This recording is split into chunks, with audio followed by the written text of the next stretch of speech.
My name's Shep Hickey. We're at FABTECH 2025 here in Chicago at McCormick Place. I'm sitting here with Evan Uyetake. And Evan, tell me what you do. Yeah, I'm with Leadline Marketing. Okay. So we're not necessarily in the fabrication business, but we actually work directly with manufacturers and oil and gas companies, financial companies. And typically what we find is there's a very specialized product, a very specialized service that's provided. And in some cases, the marketing doesn't always tell that story well. And so our goal is to help bridge that gap, raise awareness, increase education, and ultimately help them find and get their message in front of the right kind of customers that'll help them grow their business. So what a full service ad agency means, that could be digital marketing, that could be website, it could be creating a new logo, it could be strategy on the front end, identifying your ideal customer profile, and then implementing strategies, campaigns, and tactics to help you grow the business that way. So we want to get an outcome. We market ourselves as a performance marketing company, so we're very outcomes focused. So what we would do is kind of borrow a term from the legal industry. We do a discovery call, sure, which is digging in a little bit deeper, identifying what your goals are, and then we'll back into the strategy, we'll back into the outcomes from there, and then make recommendations for the kind of campaigns that you should do so that you can reach more customers and get in front of the right kinds of people. Because not everybody has like a Super Bowl budget. Right. They can't spend all that money to get in front of everybody, but they do have some sort of budget that they can allocate towards being everywhere that their ideal customer is. And if you can do that with the right marketing tactics, as they are more educated, as they climb that education ladder, they're that much closer to a sale. And so that whole marketing ecosystem, that whole strategy is a big part of what we do. We're at a big trade show, right? So there's a lot of people here that are in a specific industry, they're specialized, the decision makers are here. You can only do that so many times a year, and so digital marketing and everything else can help fill in those gaps. Instead of having those peaks and valleys with your responses, we want to get you a real consistent growth pattern, make it predictable, and once we fine-tune it and optimize it throughout the entire campaign, once that campaign ends, hopefully we've earned your business to do another one, and we keep that moving on and build on the learnings that we've gained over those campaigns that we've done, and it just system repeats itself, and we get to grow with you. So it's really fun. We get to help engineers and very technical people take their product and convert it into something that a non-technical person can understand. We really want to push on some of those hot buttons, some of the discomfort that a customer may have, and help them say, okay, this product's going to solve my problem. This product's going to save me time. It's going to save me money. And an engineer is going to be really great at telling you the specs and how great it is, but they're not necessarily good at telling you some of the value that it provides. The emotional side of things. Exactly. So you want to find that balance, but you need to be able to speak both languages. Okay, I'll cap it at 1,000 questions. Okay. Here. So this is going to take a while. Well, I think about what you're telling me. I've got a lot of questions about marketing, especially as it pertains to B2B. And then if we drill down, I've come up with a concept, and I'm going to say I coined it, which is this isn't B2B. This is what I'm calling eye to eye, industrial to industrial, which I think is a different beast than B2B. It may be a segment or perhaps its own segment of supply chains. But where I'm going with that is, how'd you get here? Like, how'd you get to, okay, we want to be in what I'm calling eye to eye, helping these very sort of traditionally sales-focused and traditionally product-focused businesses pull out, what got them to start in the first place? Yeah. Get that. What's the origin story? Why do these people care? So, but how did you get there? I mean, you presumably you were a boy at one time and you grew up. I'm still a boy. That's still working out for me. And so, did you always have in mind marketing? How did we get onto marketing and advertising? So I think it's more of a finding solutions to problems, being a problem solver, right? That's where you can add value. I started in sales. Sales is just always something that I've done. And then out of college, I got a sales job that I was actually selling marketing. And so the marketing and sales side, I wasn't as passionate about the marketing side, but I was more passionate about, when you say eye to eye, I was thinking relational, right? Okay. And it's people, right? So first of all, that's really what's going to be the most important part, specifically with business to business or industry to industry, is having a relational business, because people like to work with people. They like to work with people they know, like, and trust. And so I just kind of had a little bit of a knack for that. But the marketing side of it was cool because it allowed me to be creative. And so creativity has just been a part of what I've done. And sometimes you have to be creative, or a lot of times you have to be creative to solve problems. And so marketing really filled that niche. And so I'm also somewhat entrepreneurial. I'm not full-blown entrepreneurial. I've figured out that there's definitely some level of risk that I'll take, but there's some entrepreneurs that take big risks, right? Yes. Big risks, big rewards, and I'd love to get to that point. I think someday I will. But the whole marketing side of it was coming alongside a business and showing them a way that they can grow and giving them the tools to do it. Because a lot of times they've found a solution to a problem, and it's a problem that they've dealt with. And so they figured out how to solve it, and then now they go, okay, I've solved this problem. There's probably other people that have the same problem. And so now how do we replicate that? And part of it is just like, from a channel perspective, from a message perspective, how do we communicate that and efficiently do that? Because especially like with startups or smaller companies, they don't have the ability to spend a lot of money when it comes to that. And so you really got to be targeted, and you got to be really resourceful with the marketing ad dollars that they can spend. What got us to here on the FABTECH side of it is what's happening is there's an expectation that has shifted. So before, you just had to be in business, right? Had to be in the yellow pages, had to advertise maybe in the newspaper, put a billboard up, be a part of a trade association, do business on a handshake, right? So that's like probably first generation business. Second generation business is that next generation's coming in and they're saying, okay, if I'm going to do business with this company, they should have a website. And I should see them active on social media. They should be a thought leader. They should be educating me on their products. They should be talking about it. They should be relevant in the industry. Well, that expectation was what got us here to FABTECH, because now second and third generation businesses are getting taken over by that next generation. And there's an expectation that you have a website, that you have educational resources, that you have all the tools to explain what it is. They're going to meet you in person, but they're going to say, okay, now I'm going to go do some research on you, and if the research checks out, I'm going to do business with you. If they go to your website and your website hasn't been updated since 2009, and it says it's unsecure and it doesn't work, and there's pictures in there that you can tell were taken, back in the 1950s, well, yeah, it shows that you've had a history, which is important, but that might not directly address the problem that they're trying to solve. And so they're going to go, okay, yeah, maybe you've done it for a long time, but you're not a relevant business to what I'm trying to do now. And so what we want to do is we want to help fill those gaps. And the other side of it is there are some companies that have marketing departments. Now, it could be a single person, it could be an engineer, a senior engineer who's good at problem solving, and so they've absorbed that role.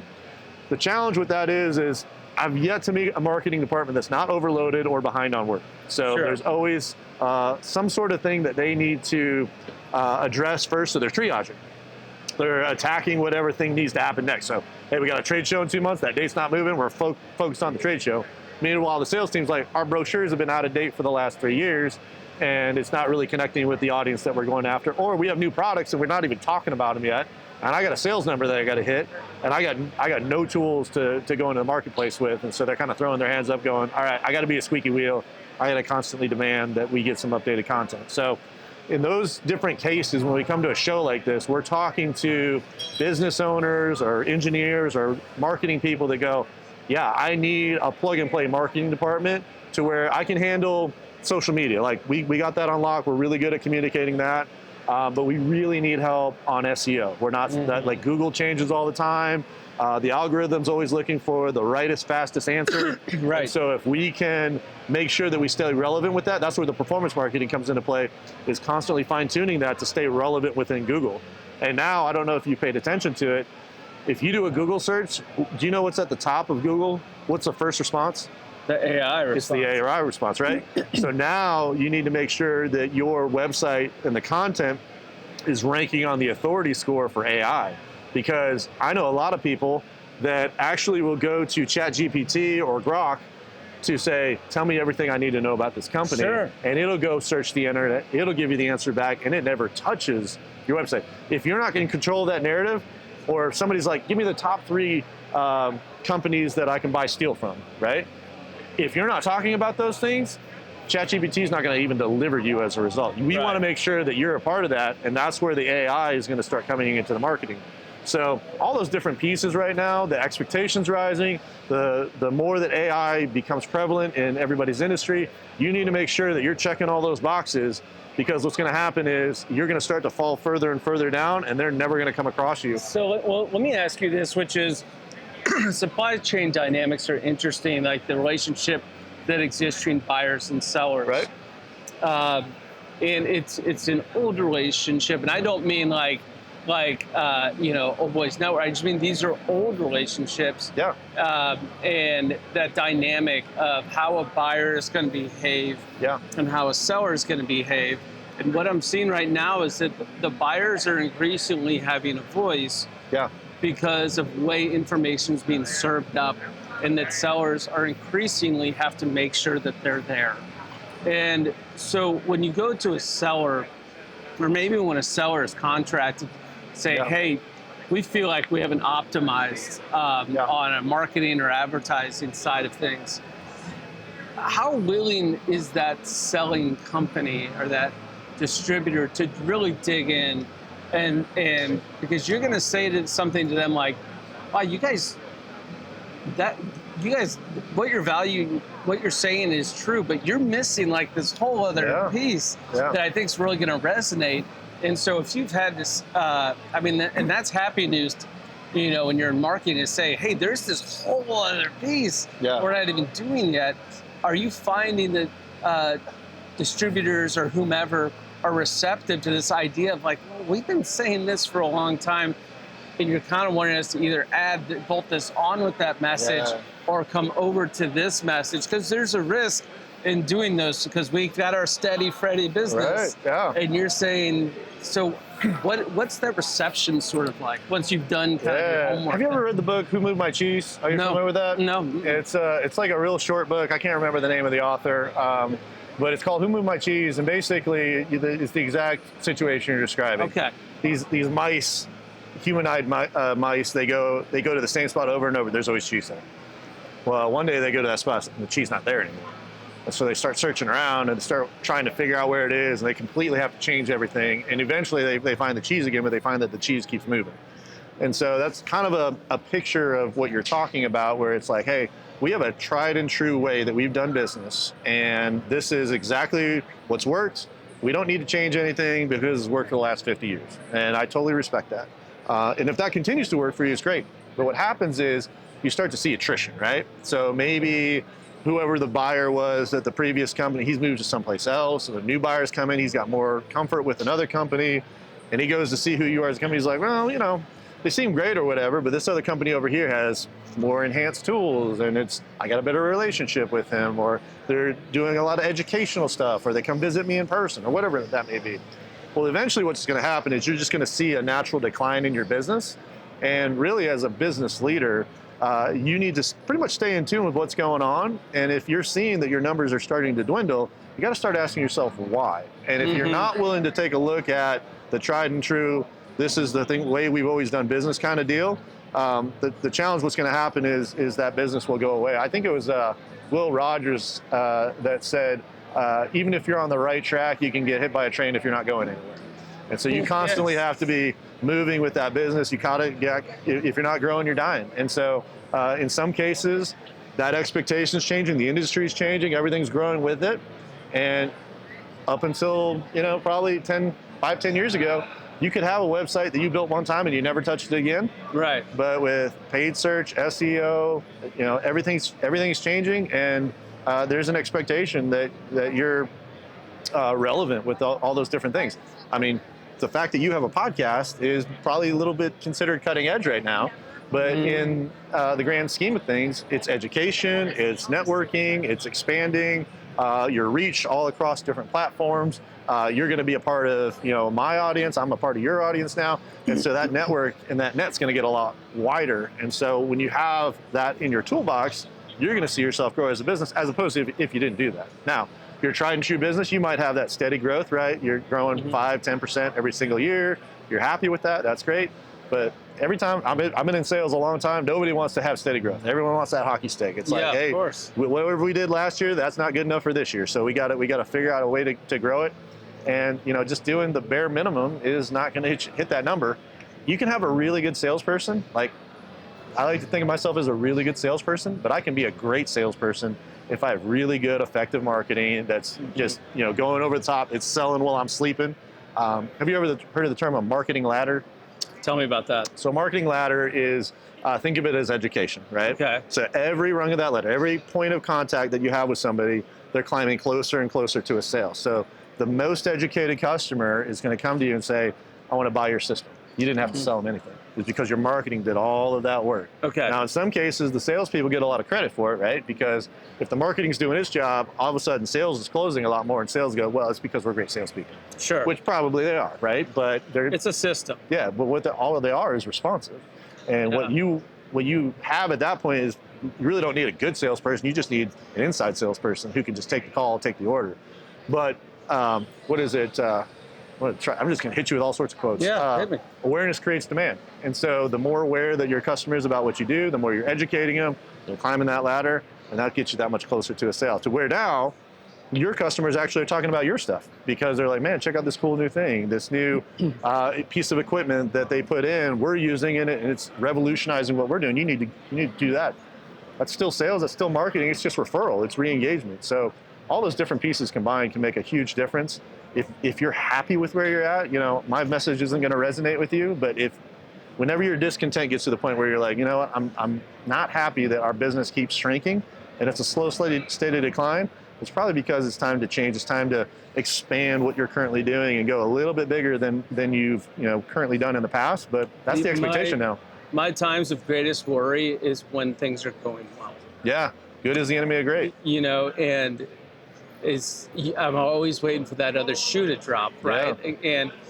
And the paranoid survive and all that sort of stuff. But I find it, and this is, I think, common knowledge, but sometimes contextually speaking, it can be hard to say it to yourself or to oneself, which is, I don't want to wait till there's a problem to react to my problem, and I think that's a lot of the job. And one thing I've commented on is, over the years, people, as we've done Bryzos, we've talked to all kinds of people that are outside the industry that will be like, metals industry does not adopt technology. Yeah. And I think this ties into marketing as well, which is when you're in this industry, I say they do adopt technology, but they're highly discerning about which technologies are adopted. That's a great word. And what I mean is that when I was in distribution, we had vendors of various things like software, like ERP systems or saws or profiling machines, all sorts of things that we had an opportunity to invest in. Yeah. And what it comes down to is dollar for dollar. So if you have a machine, like if you think about your business, it's like, I've got $1 and I can make an investment. When I put that dollar in, how many can come out the other side? Exactly, yeah. And you're trying to set up these operational machines that can just create return for your business. And I think one of the hurdles for marketing in the industry is that line between their investment and the return on that investment has not been drawn as brightly as the line that gets drawn between buying a new saw to increase capacity and more revenue or higher profitability. Yeah. So I think that it's a level of discernment of like what's the highest and best use of this dollar. And I believe in marketing, and and I think there's a right and wrong way to do it in different places. Yeah. And my experience was, we do Google things and all that stuff, and I think you can almost say in certain contexts those are necessary evils, and that's not the fun part of marketing. Yeah. That's you got to have those boxes checked part of marketing. Yeah. So, are you finding that when you talk to companies that they are like, we just feel like it's better to go invest in capacity or things like that? And what is your opinion on the adoption of technology and supply chains. Do you think discerning is a fair thing, or do you feel like it's something different? Yeah, well, what you're describing is a good problem to have, because if you have the ability to add capacity and increase your sales with that, then obviously invest that marketing dollar, because that means people already know about you. You've already got a demand that's really limited by your capacity as opposed to the reach or the amount of customers you have. The only thing that I would say to that is, depending on how specialized you get or how limited the amount of customers you have, you also become very dependent on those customers. And so the challenge with that is if that customer goes away at some point, now you've heavily invested in equipment, now you've heavily invested in capacity, and you don't have a buyer anymore. So diversification is a big part of that. And so I think that's where the discernment would come in. It's like, okay, how great of a relationship do we have with our current business? And I mean, take COVID as an example, right? When COVID hit, there's industries that were drastically impacted by it, that maybe survived because of diversification, or they had to diversify because of COVID, but they were behind the 8 ball. And so, yes, if you have that capacity, you have that ability, by all means, invest I guess what would be marketing dollars in that, but I would still always allocate some form of your budget towards marketing, because that's where your next sale is going to come from. That's where your diversification is going to come from. So marketing doesn't need to be like a massive spend in terms of what you do, especially if you have a very strategic use of that and you're discerning in what's going to be the best use of your marketing funds. If you have a good VP of marketing, marketing director, or somebody has that kind of experience, they can really help you, guide you through that. And then the beautiful thing about us is we're like a plug and play marketing department. So instead of you going and hiring somebody who's really good at SEO and paying them salary, paying taxes, paying benefits, and all they do is social media marketing, or all they do is SEO, you could essentially use a third-party company, kind of like what I'm sure you've heard of, like fractional roles, like fractional CMO or fractional COO.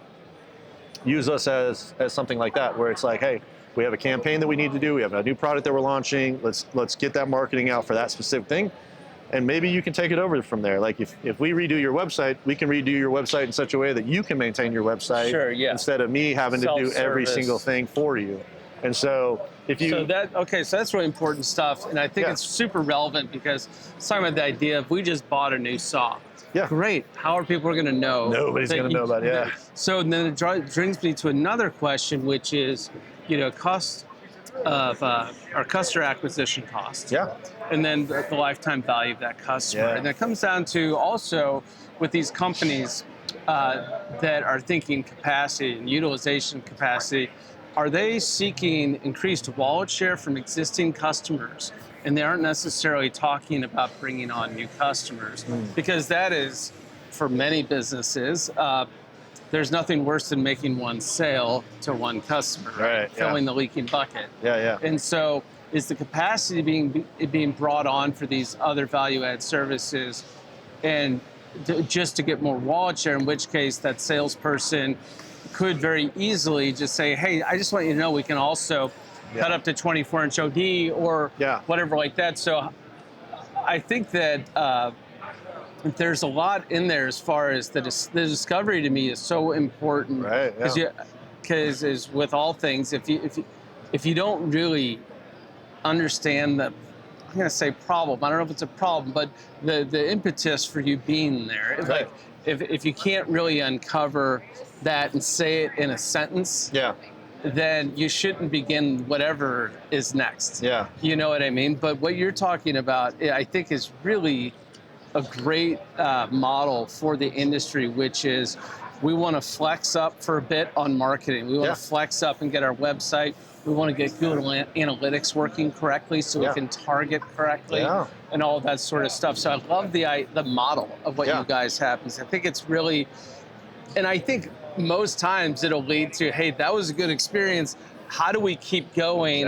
And what's the maintenance program look like? And that's when you say, that is not really, we always have to be advancing. It's not maybe necessarily a maintenance program. So what do you do as your group when you guys have done your job well, and they're like, hey, we want to keep rolling? Is there the option of like, hey, we're going to set you up we can help you find, basically headhunt, get you some people that you need, or you can we're just going to stay in touch and keep going.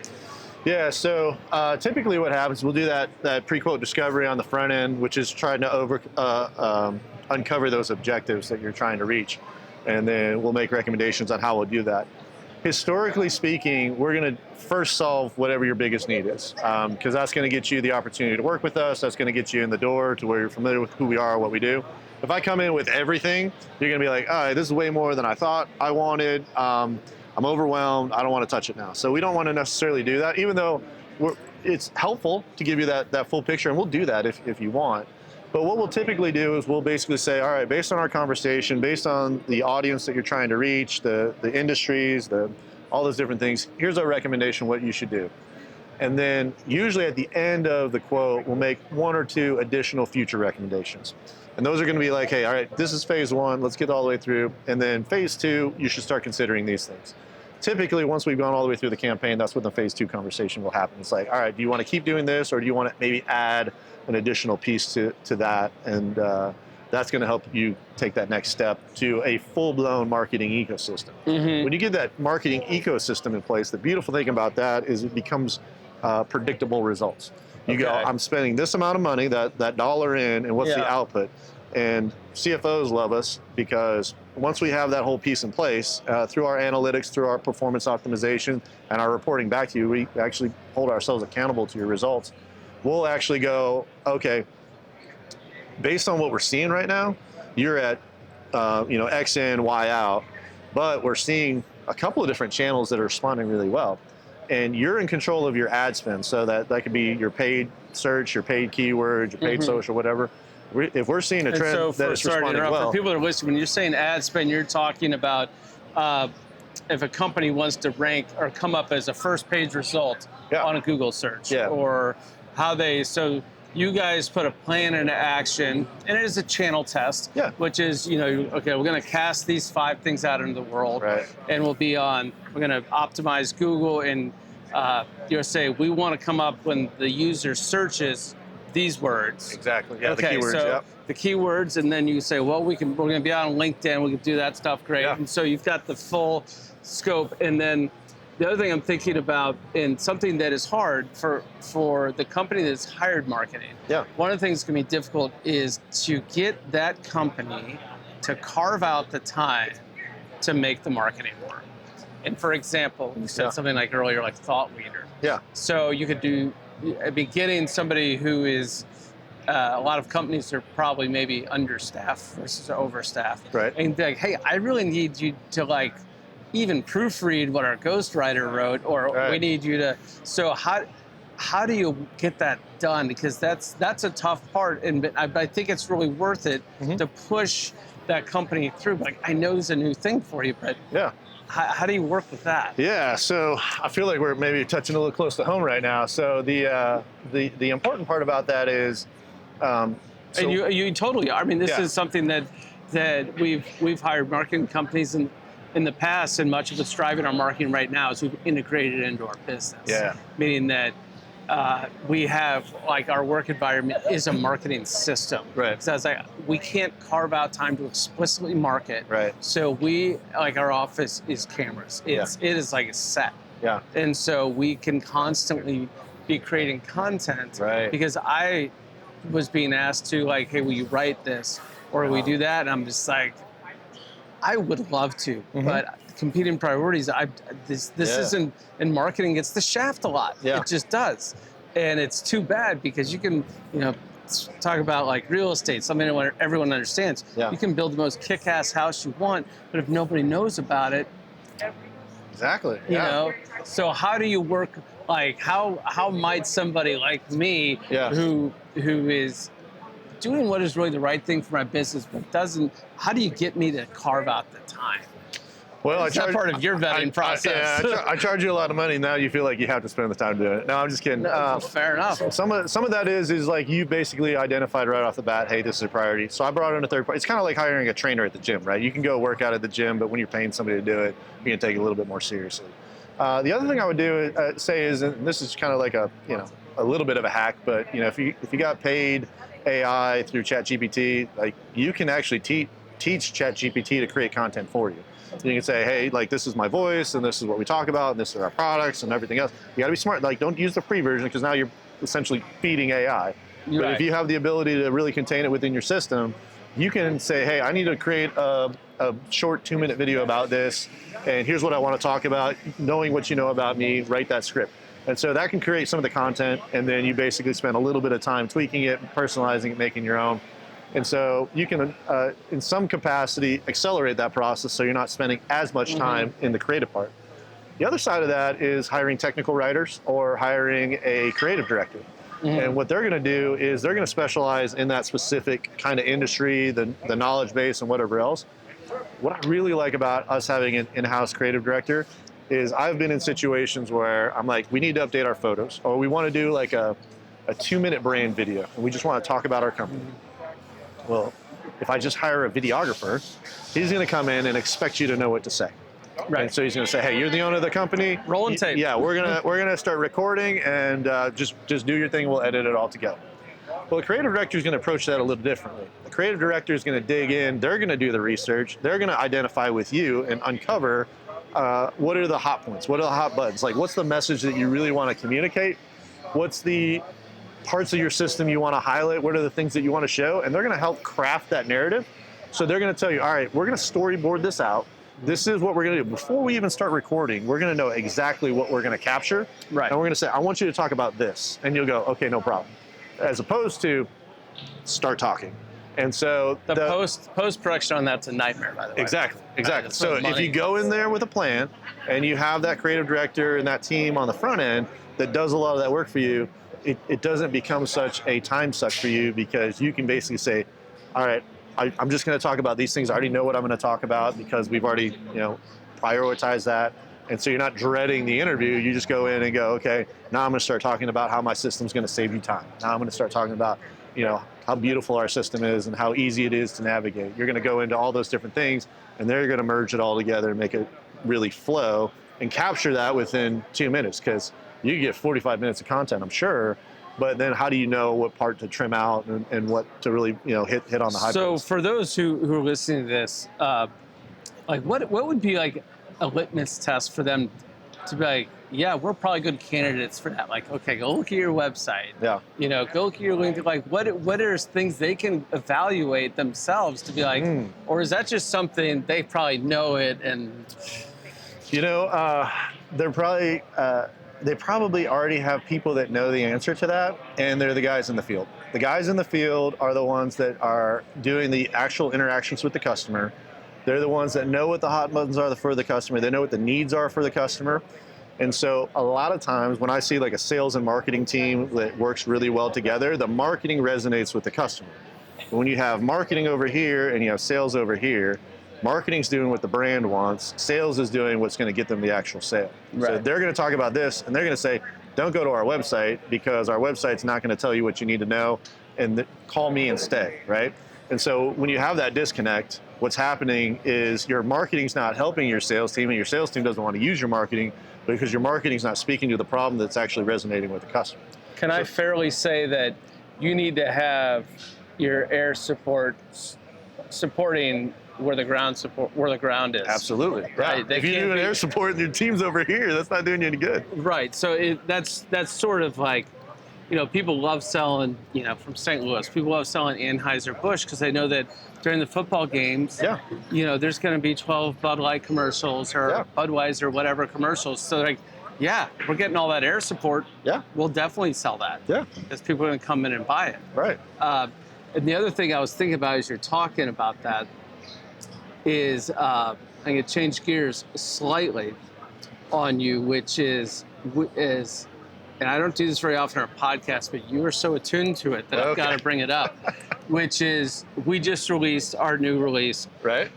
Which is called Gone in 60 Seconds 2.0. 2.0, got it. Okay, and you walked up, and you're one of the few people are often focused on functionality, which is typically job one. Right. Like you can't have a fancy car that doesn't start. Right. But you walked up and immediately started commenting on the styling of that. And I want to know what caught you about it. Oh, okay. Well, I think part of it is in marketing specifically, and these are just things that I notice. I'll see really technical companies when it comes to a website, or applications, really technical applications that actually work really, really well, but they're not intuitive. And I'll see the other side, applications that are designed really well, but they don't work. And so when you find somebody, specifically for me, I built an internal system at one of my old companies, and my designer was actually good at both. And what I found was over time that was a rarity. That's not somebody who's creative and technical. Mm-hmm. And so anytime I see something like that where it merges together and it's intuitive, the litmus test for me is if my mom could use it, yes, then I believe anybody can use it. So you really have it to where they're naturally going, like Apple does a great job of it, right? Like natural motions and natural things are the gestures that they integrate into the technology. And it's a design, it's a forethought, it's digging a little deeper. You told me that your website or your application is built around like an email browser because that's what people are used to. Yes. So when I saw that, I was like, oh, that makes perfect sense because it has a natural flow, how it stair steps in terms of where the menus are and where you're getting your information, where your eye naturally goes. And so once somebody gets that and they're able to use it easily and quickly, well, guess what? Implementation and acceptance of that application is going to go through the roof. And instead of them doing a trial with you, that's going to become the predominant technology in their actual company, as opposed to, well, it's a nice technology, it looks great, but it doesn't really work. So let's just go back to our old system because I know that our old system works and I really don't have a ton of time. I used to work with some other companies in the past, and they would recognize that my product was better, but they wouldn't implement it because it was going to take too much time. So if you can shorten that gap, and specifically for the decision maker, they can see that it's intuitive and the implementation won't take that long, they're more likely to say yes, instead of, I might be losing business because I'm not able to quote jobs because I got to train everybody to use your system. Right. And so if you can really demonstrate that through the education, through the actual demos that you do here, then a business decision maker will go, that's an easy switch for us. Yeah, let's go ahead and do that. With the goal, the intent was a demo-less app. Yeah. Right, which is that anybody who spends any time in any sort of email client, should be like, oh, left to right, got it. Right. Not a big deal. Right. And what you just said about, oh, we're losing sales because of the system we've integrated. I've been party to ERP implementations in the past. What you said is absolutely real. Right. Because the ERPs of the past, whenever you created these systems, you've got to walk the fence line between rigid and flexible. Right. How easily can you overwrite a part number? Yeah. Or do you have to go have a new one put in the library? Right. So a salesperson might be in favor of, I just want to overwrite the part number and just make the sale versus like, all right, time out. I got to go back to the IT department, whatever, and have this part number put in, right? And they're just clicking their mouse constantly, and they feel like they're losing out. Yeah. And so that's a real thing. And part of also what our goal has been is this idea that the metals industry supply chains are kind of rusty, dusty, as I say. Yeah. And there's this real issue, which is the retainment of talent, or just attracting talent in these industries. And I remember I said, I was like, I want to create a piece of software that is so kick-ass that people are leaving their current industry because they just heard about what was being created over the metals industry. Nice. Yeah. Because if you pair that up with, okay, we're in this hall, I see robotic arms, I see shit everywhere that's like highly technical. Yeah. But what's the interface to the industry look like? Yeah, and it's on like dot matrix printers, and you're just sitting there going, I can't believe they're still running their business on there, but for them it works, right? But then they got all these patches and cables, and they're like, at some point our technology becomes so antiquated that we actually might go out of business. So there will be a point where it does naturally shift, but if you can create an environment where they go, okay, I can see where I can implement this quickly. They're more quickly to adopt, and then you add value on top of that, right? I'm saving you money, I'm saving you time, doing all those other things. It's that marketing ladder. You get that much closer to a yes. All right, so let me ask you in closing a couple of questions, and just as best as you can, Evan, which is, repeat for us again kind of the buffet or menu items Okay. for your company. I want you to say your company name again. Yeah. And I'd like to know how people can find you. Yeah, so Leadline Marketing, it's just leadlinemarketing.com. Think of us as a full service ad agency, but that's website design, paid search, SEO, video, photography, content creation, business analytics on the front end, business analysis. What I really want you to walk away with is performance marketing. You want marketing that's going to perform for you, it's going to get you to the objectives that you want, and you want a company that's going to partner with you, that's going to optimize that along the way, and it's going to be in such a way that your decision makers all the way to your sales team understand the who, the why, the what, what's happening, where those marketing dollars are going, and the return that's happening from that. So that's what we do. It ties into everything that we're talking about here today because, again, it's business people talking to business people. They need to understand the marketing that's out there, the opportunity that they have, and the lifetime value of that customer. Because I'll say to some people, like, hey, I'm not going to be the cheapest guy. I'm not going to be the most expensive guy. But I will ask you to spend a decent amount of money. But if that decent amount of money, if you know that the return is going to be much greater than the amount that you put in, a CFO is going to go, yeah, let's do that because I've seen the marketing ecosystem work. I understand how it goes. And as we're able to build that with you, you're going to get to the point where it's like, all right, we can really set the pace of what we want to grow. And as a direct or indirect result of that, I get to grow as a company too. And I get to see the success with you. We get to be more successful. I get to hire more people. We get to create more jobs. Man, it's all the different pieces that makes America great. It's like, wouldn't it be great to not to think about marketing? It would right? be fantastic, yeah. Well, Let us do that for like you. the idea of if you might think we're expensive, wait till you add up the cost of using someone else. Yeah, it's the opportunity cost for sure, yeah. So, anyway, thank you for taking the time to talk to us today. I really appreciate it. It's good catching up. Yeah, Thanks. thank you.